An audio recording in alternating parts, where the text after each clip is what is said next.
So, what's up guys? Kung napapanood mo itong video ko, magbibigay ako ng tips sa new beginner na for vlog. So, bago tayo mag-start, huwag mo naman kalimutan like and subscribe.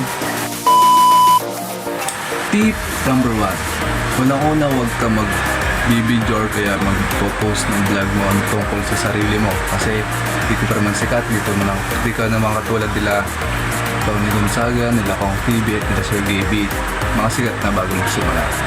Then, yun. So, pag mag-upload ka, dapat confident ka sa sarili mo. Yung hindi maboboring manonood sa'yo, ganun.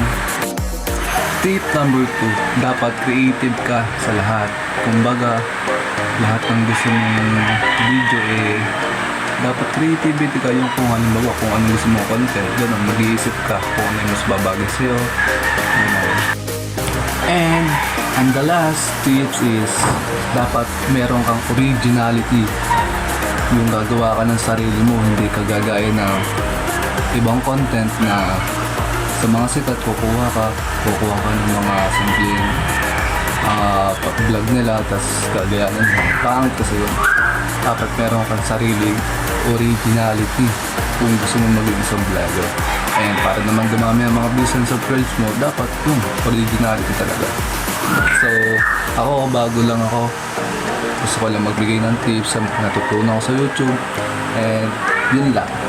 Huwag mo makakalimutan kung tinapos ko ang video nito. Like and subscribe.